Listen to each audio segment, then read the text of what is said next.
Is Felger and Mazz your favorite afternoon show? Yes, yes, yes, yes, yes, yes, yes, yes. Felger and Mazz. Brian calls us from Honolulu. Go ahead, Brian. Hey, Mark. I was calling about Florida, but first I was going to make a comment about what you're just talking about. February 2nd, the Globe came out with a story that Bob Kraft was prominently mentioned. The Epstein files, there's a lot of Epstein emails talking about, they're concerned about things that might come out from Bob's past, stuff like that. Where's the coverage of that story? I mean, you spend 10,000 hours talking about Jordan Hudson, but Bob Kraft is involved with probably one of the biggest scandals in American history. No coverage at all on that. So anyway, Mike Florio is an attorney. And you have to remember, I mean, I listened to that program that you showed the cut from. He was trying to get Sims not to get NBC into a lawsuit, a slander suit or something. But I don't think it's a slander suit, Brian. I think he likes his job and the fact that he's on Sunday Night Football, and I feel for him on that. Like, there's only so far you can go with this, and I don't think he wanted Sims to not cross a legal line, but listen, we're okay reacting to things that have been reported, but we're not going to push the story and certainly reveal texts from coaches' wives. Like, that's just right. I'm actually with Florio on that.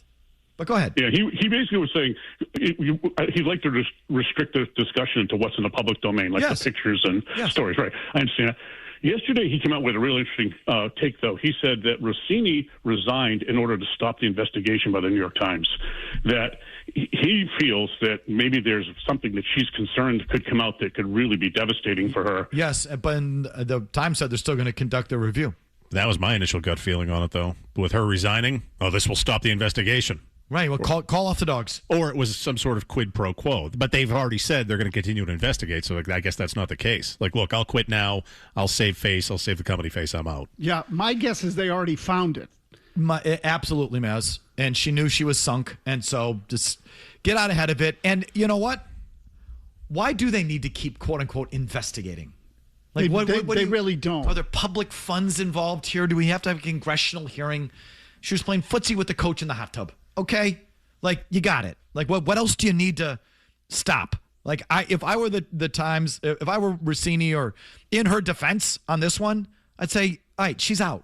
You don't need anything more here. Enough. Yeah. Again, they accomplished what they wanted to accomplish out of the deal. That's right. That part of it is right. But my guess is they already got what they wanted, and they were on the verge of getting even more. And look, they probably also paid her to go away and said, we'll pay you to the end of your contract, but that's it. We're going to, call it a resignation now, and good luck. Good luck at a new job. And I don't mean that facetiously. I mean, they probably said, see you later. Good luck. And that was it. Jeff at work. Go ahead, Jeff. I agree with every point that every caller, besides the Patriot, I'm a Patriots fan. We just want Super Bowls. We don't care who wins them. But the point is, this is going to rebound off away teams. I remember with Rex Ryan, foot fetish. I don't remember how. It was on the front page of both papers. And our stadium, I admittedly got involved with, chanting. Vrabel is going to hear that at every away game. What did you chant? What did you chant to Rex? Just Rexy, because his nickname was Rexy. Sexy Rexy. And that was, and Rex's foot fetish was with his wife. It wasn't with some woman he was having an affair with. It was his wife. That was tremendous stuff. Right? She had it was his wife. Remember that? Yes, of course. So Rex didn't do anything that was morally or immoral or unethic. Nope. In fact, I think that's how he handled it. Didn't he say something? I've had a loving relationship with my wife. I love my wife. Yeah, it was something like that. I love her feet. Well, whatever. F off. Right. So, but there wasn't anything unethical or immoral about it. Ron in the car. Go ahead, Ron. Yeah, just trying to figure it out. It's like I work in Gillette. I work in Red Sox Stadium, TD Garden. This is not a story. Nobody's talking about this. Nobody cares. It's almost like you guys want to go to, what do you want to report on Real Housewives of Atlanta next? The Bachelor? Nobody cares about this stuff. He's a coach and he's winning. If he's beating his kids or he's giving guys dope in the locker rooms, maybe. That's fine. Ron. That's something to report on. But this is not a story. You're just wrong about that. I mean, listen, if you're saying, as a Patriot fan, you don't care if Vrabel's banging this, that, or the other, I just want him winning, like that I agree with. Like that I get. I understand that part of it. That as a Patriot fan, all you care about is what happens on the field and him producing on the field. If that's what you're saying, Ron, then you're right. But the stories are getting read. The segments are getting listened to. The stories online are getting clicked on. So you're just wrong to say that no one cares. They track it. They keep it. We can tell what's being read and listened to and viewed. Small, quick example. I went to my garage today to bother these guys about one of my cars. Shout out North Shore Motorworks. And after I did that bothering, as I'm walking out, one of the guy goes, hey, I got to ask you about the Russini story. Like, what do you think's going to happen there? Vrabel okay? So if nothing else, like Super Pats fans, they're just at, is Vrabel going to be okay? And yeah, I think he's going to be, and nothing should happen. He shouldn't lose his job. But people are interested in this story is the point. People like little, if you want to say this doesn't matter, exactly. People like kind of meaningless little gossip. They like gossip. So to say that you don't care is just, it's wrong. It's wrong. You do. Now, if you're saying, as a Patriot fan, I just want him winning and he could go cat juggling. Again, my pop culture references are 40 years old. If you ever saw The Jerk, you know what I'm saying. So, he could be some vile. I don't care that he's a vile human being. I just want him winning. Okay. Yeah, most Pats fans do feel that way. Fine. Yes. Okay, but don't tell me you're not reading the stories and clicking on the stuff because I know you are. So we've had a few calls, a handful of calls, whatever, the last couple of days of people saying that nobody cares. How come they're always guys? How come it's only the guys that say nobody cares? Because I'm willing to bet that a lot of the women do care. Because, again, Russini took a major hit on this. So I'm willing to bet a lot of the women do care. How about Greg? You don't care. You might not care. Someone else does. Hi, Greg and Ashland. Go ahead, Greg. Yeah, isn't it a little funny that Vrabel puts the female reporter first on the questions? Yes, and Aaron's going to get the first question. And how do you feel about that now? Like, doesn't that feels a little phony? It feels a little. He's a complete phony. Yeah, feels a little something. Yeah, it's conniving. Yeah, maybe. If you're such a champion, you're such a champion of female journalists, and you're such a champion for their place in the picture here. Yet that's what you're doing. It's just I don't have a way to directly give you a conclusion. Yeah, but it's something doesn't quite jibe there. If you're really such a champion for their cause and you're going to do that, you can be that chivalrous on that end. The other thing doesn't quite equate there. You know what I mean? It's just, it doesn't feel right. I reached the point today, like a lot of people, where she got a verdict on this thing. He's hiding. How does that work? How do you square that? So she had to face it. She had no choice but to face it. Meanwhile, he's hiding. Doing what? Does anyone know? Has anyone had any contact with anyone in his circle about anything? All the reporters saw him the other day. They were getting a tour. They have a new building. Oh, right. He was on that tour. Well, I don't know if he was on the tour, but they were the writers were getting a tour of the building, the new building, and Vrabel was in his office, and he came out and glad-handed for a little bit. Yeah, Chris Price, he shook his hand, said hello. How you doing? Great. Yeah, no. Anyone bother to ask? What, you mean Chris Price wasn't getting to the bottom of that? Yeah. So if we got to the bottom of anything, one thing, ever? But that's a sidebar. I just can't reconcile the part that it's a story. Two people are involved, but we're only talking about one of them. Yeah, not anymore, Mazz. I told you. And I did, this was my take coming in today. Before I even knew that the Globe put it on the, finally got around to it, Joan Vanacki, with a column saying, why is Mike Vrabel skirting fallout of those page 6 photos? I knew this was coming when I heard it was on Good Morning America, and now the fact that she resigned, it was going to be in the mainstream headlines, that the other side, whether it was women or people who were just looking for equitable results, would look at that and go, okay, she got it. Where's he? And that's the easiest, and that's where we are. That's where we arrived today. Where is he? And it's a legit question. Continue with your thoughts on this. We'll give you a quick Bruins minute as well, coming up right after these words. Whee! Goalie fight. Felger. Whee! Look at the goalie fight. Whoa! Mazz. Oh, my God. Murray. He sucks in the playoffs. That's great. No. 98.5. Wonderful. Good. The Sports Hub. And the Devils will clear it. And the crowd here on Fan Appreciation Night shows their appreciation to the Bruins. playoff bound, a 4-0 victory over the New Jersey Devils. Jeremy Swayman picks up his second shutout of the season, and the Bruins head to Buffalo on a high note. On to the postseason we go. 4-0 the final. I think you have a real uphill battle to win this series. Buffalo's better, proven themselves to be better, and Buffalo should win. It'd be a pretty sizable upset if you nip the Buffalo Sabres, but I would just say, I like your chances there better than I would against Carolina for sure. Me too. Even Montreal. Montreal was in the playoffs last year. And certainly Tampa Bay, who I think has it all. Talent, experience, all of it. Goaltending. So of those 4 potential matchups, Montreal, Tampa, Carolina, Buffalo, I think you drew the one that I would select of those 4. Any thoughts, Mazz, on the Bees before I continue? Well, so look, I think I'll call it a winnable series. I don't think it's they're not favored, obviously, but it's a winnable series. And look, Buffalo's been, really one of the hottest teams in the league for a while now, right? It's like they have 12 regulation losses in something like their last 60 games or something crazy like that. Something close to it. So I'm not telling you. I just think the Bruins, if they play their best, they can push this thing to 6 or 7. And if it gets to the 7th game, hell, I'll take my chances. Absolutely. Last night's game was over after the first period. Maybe the first 10 minutes. Non-factor. Oh, God, please, complete total 0.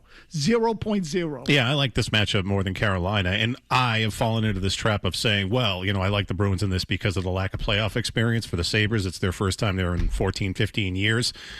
But that is kind of a trap. And looking at it, they have players with playoff experience on that roster and guys that have actually won Stanley Cups. In the case of Luke Schenn, he's won 2 of them when he was with Tampa. And their coach is Lindy Ruff, and that guy's older than rope. Coached 130-some-odd playoff games, so it kind of cuts both ways. Marco Sturm has never coached a playoff game, right? So as a head coach. So I think I've fallen into this trap like many people, the Sabres haven't been there forever. They lack playoff experience. Yes, as an organization, but they have guys on that team that's won. And I would hardly say that you are some battle-tested, proven playoff winner. You've definitely have more guys that have gone deeper and have had more postseason experience, but it's not a 0 in Buffalo, and I'm not sure how big of an advantage it really is. It's an advantage, but it's a small one. And I'd take Buffalo's talent over your quote-unquote experience. Like you all would. Would you rather the more talented team or the more experienced team? Talent. I mean, come on. So that should be Buffalo.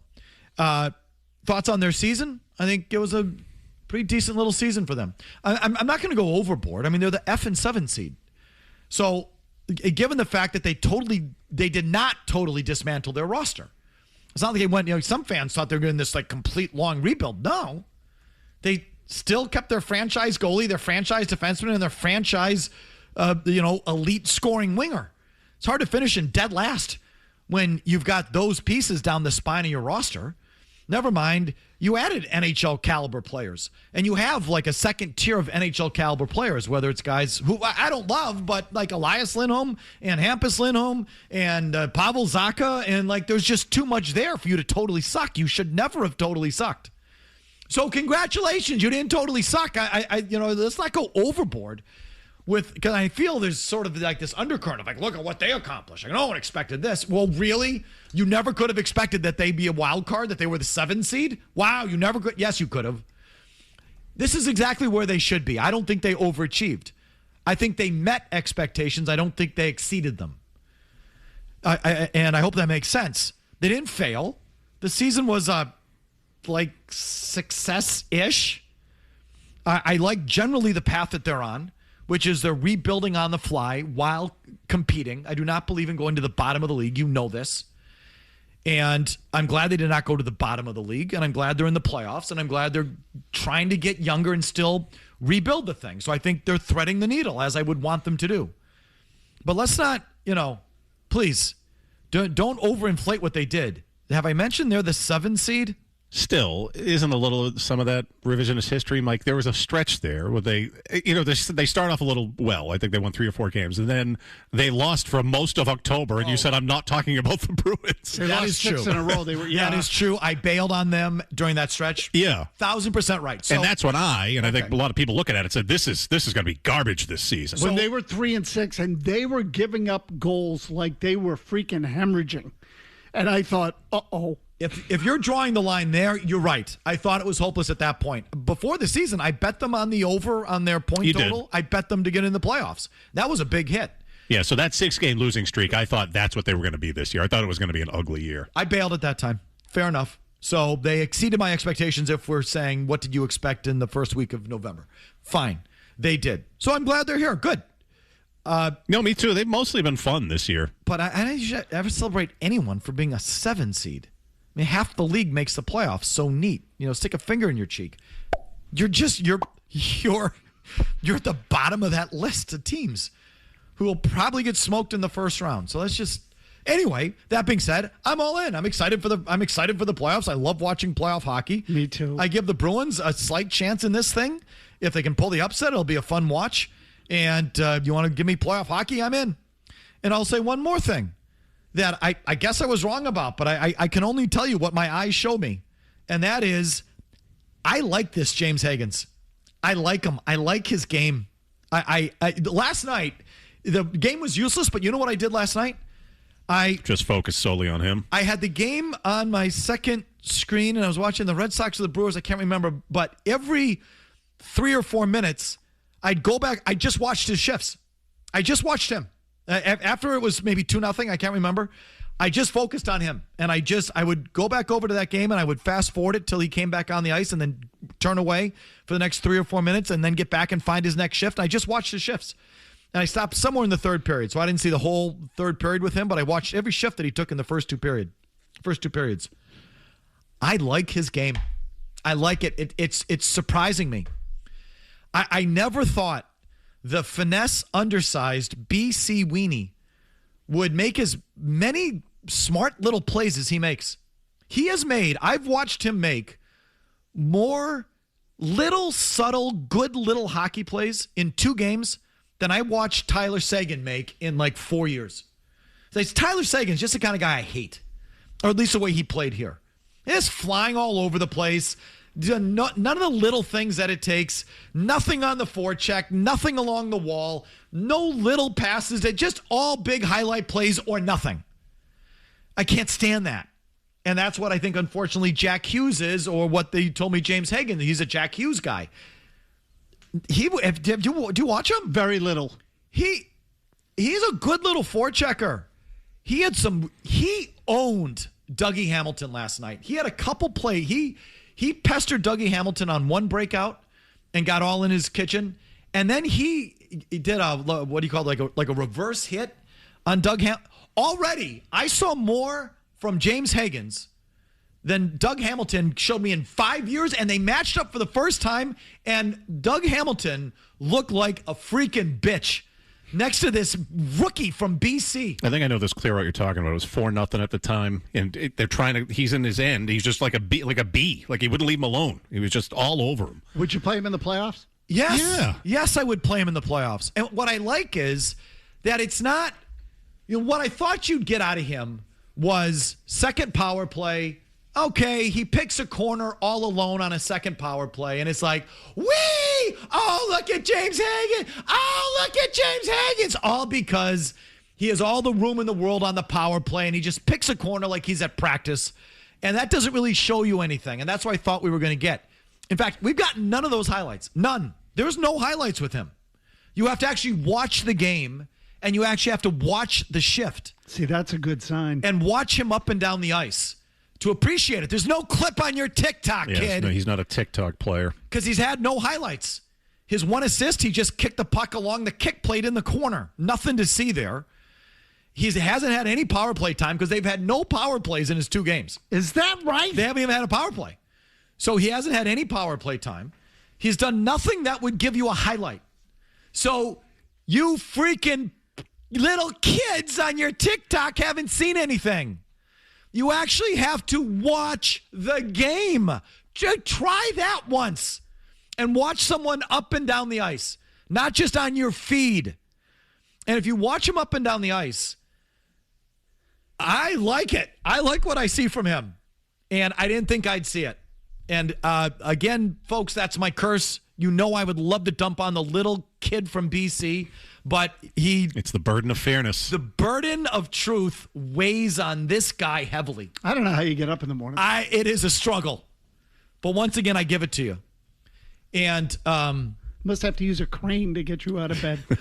when you do a lot of the little things right, like then you tend to produce. It comes. It usually means you care and you've been, you're diligent and detail oriented. So I think it's going to come for this kid. You're going to get your highlights because when you do all the little things, then the big things tend to just follow. That's how that tends to work.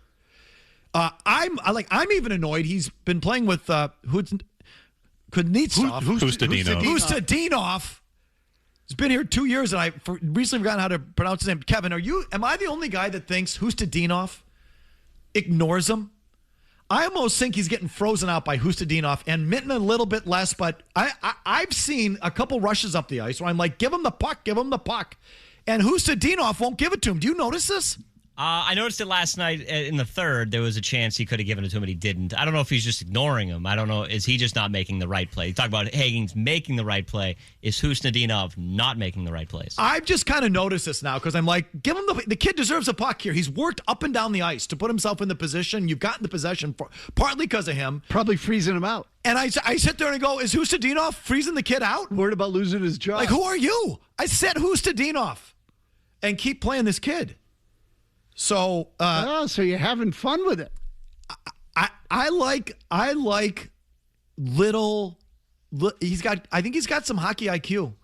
I don't know. He's just. I like the little plays. Of course, I like the guys that make the little right plays, and I never would have expected it from the 7th overall pick out of BC, who they told me was Jack Hughes. So I did not expect to see that. Jack Hughes doesn't forecheck like that. And who knows, maybe this kid is just putting it on, is selling himself, which I say, fine, good. At least you're doing the right thing. But anyway, so I'm excited to see him. I am. And I'm excited to see the team in the playoffs and all of that. So there's a Bruins minute for you. Right back to your calls on everything after Murray gets you updated here. Stick a finger in your cheek. You're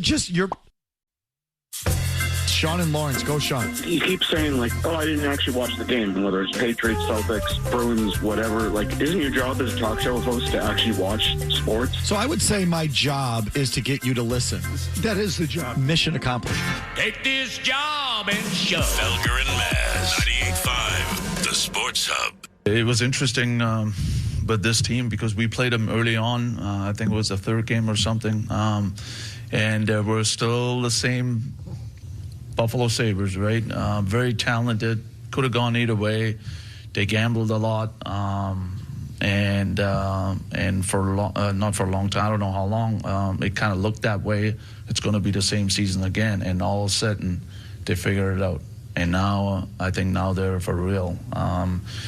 They play better defensively. They're structured better, and they have all the talent they collected in the past. All of a sudden they came to shine. So that was the difference. And I don't know what was why did it happen at a certain time? I don't know, but I think this team is for real now, and they know how to win now. So it's going to be it's going to be hard. It's going to be a good test, but also a lot of players on their side never been in that situation. So we have to take advantage of that. Interesting commentary on the Sabres, and this is why I give the Bruins a slight chance in this. I'm picking Buffalo, but I'll give the Bruins a chance, not because of the 14 years of losing Murray with the Sabres, but do you know on U.S. Thanksgiving, they were in last place in the Eastern Conference? Last.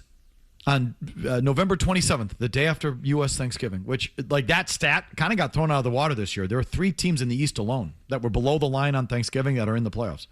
So it used to be maybe it was because of condensed schedule or something. I don't know what made this year kind of different, but there was movement after Thanksgiving. Either way, Buffalo just hasn't figured it out for the first time in 14 years. They just figured it out a couple months ago. Yeah, right. You know what I mean? Yeah. So it's like it's really not in their DNA, and they're still not a great goals against team. Right now, they're 24th in the league in goals against. They still have a game to play, so they might end up, in the low 20s in terms of goals against. Now, the Bruins aren't much better. They are 18th in the league in goals against. But Buffalo is always sort of viewed as all these young kids that they've been drafting forever. Talented and offensive and all of that, but no idea how to play in their own end. No idea how to keep the puck on their own net. Not tough enough. And somewhere here this year it clicked, but is it really in their DNA? Is that who they are? That's what I would ask. So, but it was, Sturm sort of mentioned it. Like, they played him early on in the year. Bruins beat him. Buffalo's languishing in last place, and everyone's like, same old, another year of the Sabres in last place. You could also say that for the opposite, like the St. Louis Blues in January of that year in 2019, I think they were a last place team, or they were definitely out of the playoffs. They switched goalies. They go to Binnington. They turn their season around. Next thing you know, they're in Game 7 and they win it here against the Boston Bruins. I mean, it can happen the other way too. It's true, Murray. It's true. I thought you would say just quickly, like just maybe the landscape of the East in general. The Bruins, the Sabres. The Penguins were expected to be a tanking team this year and rebuilding. Like, I just think if you look at the landscape of the East, there are a handful of teams I don't think people expected to be there, so it could be anyone's conference. Well, yeah, I just only it's the Bruins. But listen, I hope I'm wrong. We'll see. Back to your phones. Here's Alejandro in Nashville on the Bees. Go ahead, Alejandro. Hey, guys, I'm going to be watching Hampus Lindholm closely because historically he has always crapped his pants when April comes around. Yep. Other than that Game 7 performance against Toronto 2 years ago, I've always seen him as a player who's just incredibly soft. If I were Don Sweeney, I would see how he does this time, and when he does crap himself, I think you have to consider that he should not be part of this core and sell him off this summer to get some assets. I would like to think they've been considering that for some time. You'd like to think that is right. Yes, I don't think. No, but he's right about Lindholm in the playoffs. That was a quickie up from you. Would he be a Tier 1 pants crapper? He's up there. I mean, just apply pressure. Yeah. Just forecheck him. That's where he cracks it. But the game becomes, there's less space. All of a sudden, you got to look over your shoulder when you're going back to retrieve the puck. This whole speed of it increases, and crack. There you go. That was crack, not crap. Jared and Walpole on the Russini story. Yes, Jared. Hey, Mike, you were circling it with that dude who called from Hawaii. But Floyd's report, I was just reading it. They said they're not stopping their investigation, right? And Chrissy Freud, a couple of days ago, said, good riddance, Dianna. This has been going on for years. We know what you're up to. This is why we're going to end up getting the Russini files here. If she's been canoodling around the league for all the stories, and one of the stories she got, and Max Crosby comes to mind, ended up affecting a deal or something like that, the Times needs to cover their ass, and there's going to be an owner with a hair across their ass that's going to call them up and say, what kind of show are you running? And I would hazard to guess that Brady would be involved in that on the Raiders side. Huh. Well, listen. The further investigation of Russini from the New York Times side, I don't know why we need it. We really don't. I mean, unless someone is somehow out to bury her. Well, but that's not fair. No, I'm not telling you it is fair. I mean, what more do you I'm just telling you that people get motivated by, unless there's something she's done to somebody that we don't know about, I would venture to guess we're not going to hear about. I think to the caller's point, if there's a team who thinks that her reporting may have influenced a story that hurt them, then the team might want to know, well, where'd you get that from? What relationship did you have? And we sort of got screwed on that one, and your reporting didn't help us. So what was behind that? I can see a team, for their own edification, wanting to know that. I would just, if I were that team, assume the worst. But I don't know why the Times needs to keep investigating her. You got it. She lost her job. What more do you want? What more are you entitled to? Like, you don't even bury her as a person? No, they really don't need to. And so, like, is it the other writers and the staff there at the Times that probably take themselves way too seriously and are now on some sort of witch hunt? Oh, there's definitely going to be some of that. I'm not down with that. No, they've already gotten what they needed out of that. No, there's really no need to do it. I mean, that part I agree with. I'm just telling you that people are vindictive. If she, though, I'll say this. In some respects, she would deserve, if she keeps doing what she did yesterday with that statement and keeps playing the victim, some sort of martyr. She came off as a bad politician upon reading that a few more times between yesterday and today. Dianna, if you're going to call this some sort of frenzy or some sort of witch hunt, or you're being unfairly targeted or victimized, well, then maybe we should keep looking. then you know what? Let's find out just how unfair we're being, right? So that maybe if she's going to keep playing that card, then maybe she gets what she deserves on that front. Do you think? Go ahead. If I were her, I would just say, listen, I'm human like everyone else. We make mistakes. And, I would play that card. I wouldn't play this narrative and this media frenzy. Yeah, I wouldn't play that card. No accountability. Didn't deny the reports. It does not read well. I mean, I just, I'm naive in this way. Just go with the truth. Like, it's I hate to sound like... Once you tell the truth, I know. No one has anything on you. Right, exactly. It's over. That's it. Right. So you admit the mistake and you move on. And if she doesn't want to get into every gory detail, maybe there's some bad details in there that reflect poorly on her. Okay, I get it. I will allow you to reference it. I've made mistakes. I'm working on myself like we all are. Whatever. Something along those lines that just gives a nod to you're not an a-hole out there for looking at those pictures and thinking a certain something. If her statement yesterday is kind of is almost a challenge. Yeah, definitely. So in that respect, maybe she does deserve further scrutiny. But if the Times is just out there to bury her now, she lost her job. Well, what more do you really need? They don't need anything more. The caller mentioned Max Crosby. I don't see where she derailed the Max Crosby. Yeah, I'd have to go back and read what she wrote and think about how it played out. I mean, I'm just giving you a for example. Yeah, no, I understand. I bring it up. She reported that Max Crosby said that he would love to play for Mike Vrabel. But that was before he turned on. The Ravens thing. Yeah, that was before that. I'm talking. I thought she meant as it pertained to the fact that the deal blew up and he didn't go to Baltimore. Well, no, his camp immediately came out or a few days later and said, this is unequivocally false and basically made up. Like that. Okay. No one ever said that. Yeah. Okay. I mean, so that might be wrong. Let's get back to the big board, shall we? More importantly, yes. Let's throw for some linebackers. That'll come your way next. Felger. Shush. Mazz. The Sports Hub. Next in line, big board throw. The Felger and Mazz big board is brought to you by the Peterson School. Again, the presenting sponsor of the long-running hit Felger and Mazz big board. The Peterson School is drafting instructors for all locations. If you're an expert in your trade and want to share your knowledge, visit petersonschool.com. It's time for the inside linebackers. We'll throw one segment here for inside guys, one segment for outside guys. Not sure how big of a priority. You know what? I think this is a position of need, don't you think? They could use a linebacker, yeah. I mean, they let someone go. Who did they let go? Gibbons, I think. Yeah. Is Gibbons gone? And how old's the other dude? Oh, Spillane? Spillane. Oh, he's got to be up by 30, isn't he? He's no spring chicken. No. Okay, so position of need. We got our Lindy's draft guide pinned here to our big whiteboard. Mazz and Murray have Peterson School Nerf footballs with markers in the nose of them. They will chuck once at the first page. We'll go twice on pages 2 and 3. And let the chips fall where they may, as they say. Who's going first here, please? I am. I'm going to get one of these right. I love linebackers. You ready? I'm ready, Mazz. Blue. I'm throwing blue. Hit it.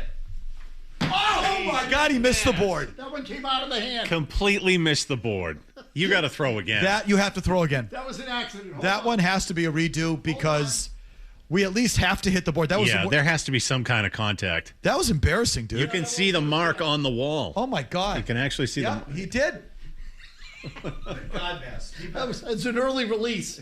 What happened there? That was so bad. My arm hurt. What is your problem? That was bottom left. I got a stiff arm. Like Dave Dravecki. A horrible throw. So it's Averill Reese, who's the number 1 ranked prospect on the board. He's probably nowhere close to the Patriots. No, I got no shot at him anywhere. Boy. You're not taking one of the... There's something wrong with my arm. Useless. That was useless. That was bad. I agree.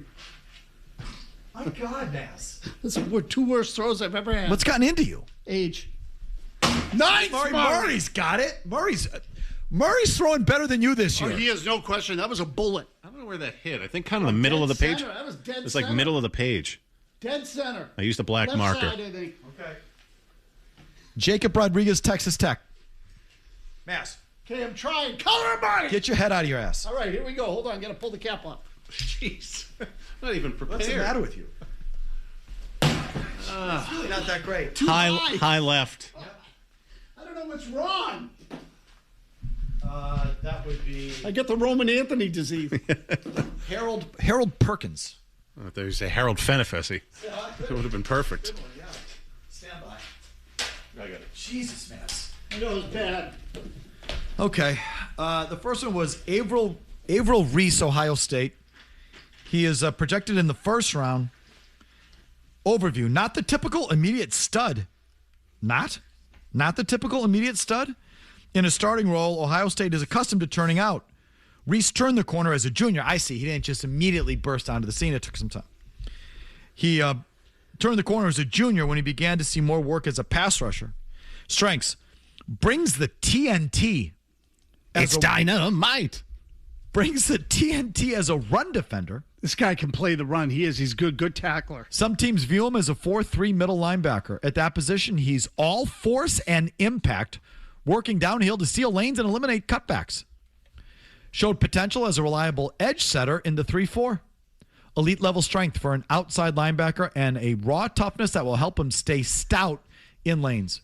Weaknesses.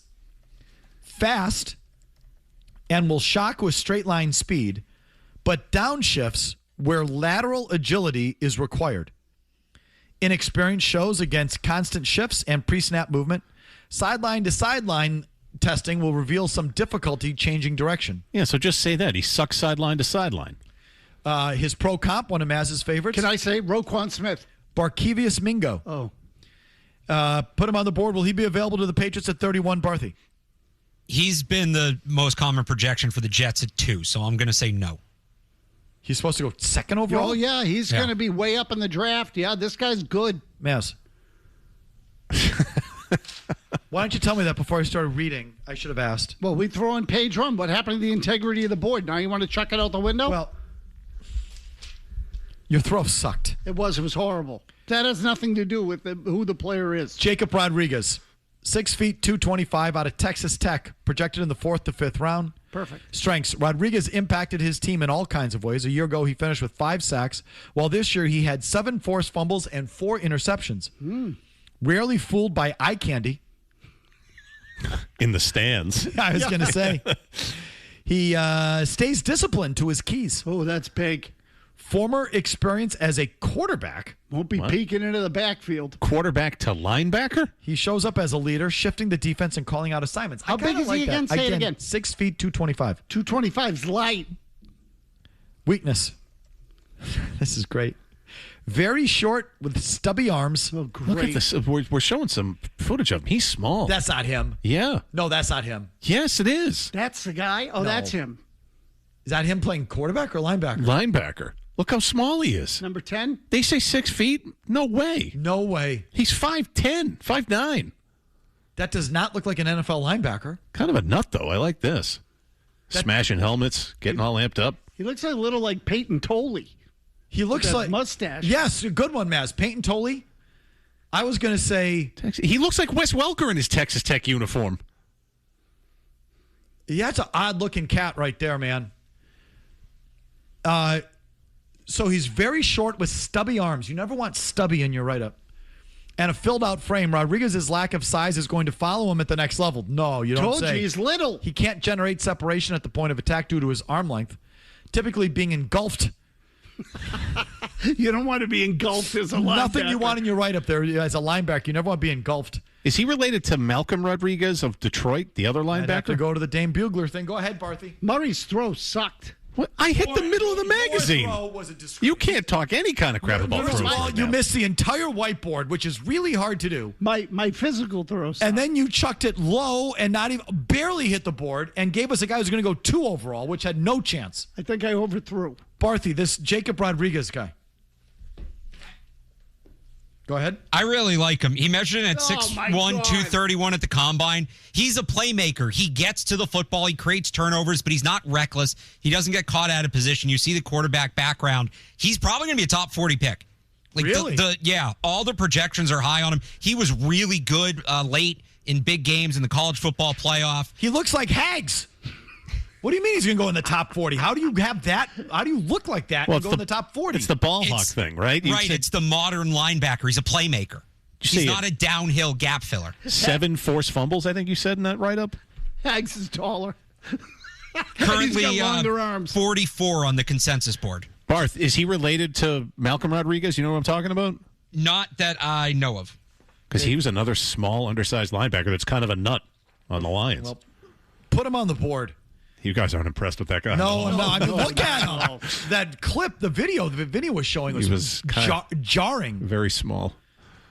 So Harold Perkins, LSU. This guy's projected in the 3rd round. You would think that this would be, the way these guys threw today. They had a later guy before the 3rd guy. It's just the way the board fell this time. The current projection is like 4th to 5th. What'd you say the guy? Huh? The current projection for Perkins is more 4th to 5th round. 4th to 5th round. Yeah. Okay, so he is behind Rodriguez then. What's the Rodriguez guy's name again? First name? Jacob Rodriguez. Jacob. Strengths of the Harold Perkins player. Extremely athletic, sideline to sideline. You cannot get much better. His range around the field is incredible, and he moves so smoothly that it's hard to remember that he once had a high-level sack season. Weaknesses. You can try and talk around it all you want, but the fact that, I'm just going to stop there. That's a horrible way to begin your write-up.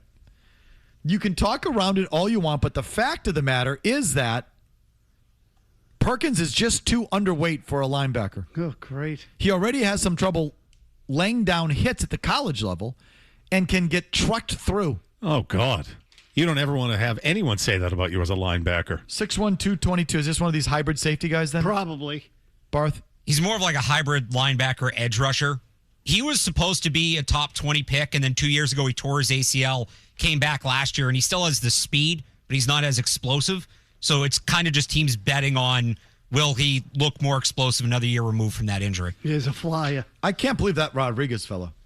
That does not look like an NFL middle linebacker. That is not, you're not going to invoke Ray Lewis, Ray Nitschke, Dick Buck. You're not going to, no. Not even Roquan Smith? No.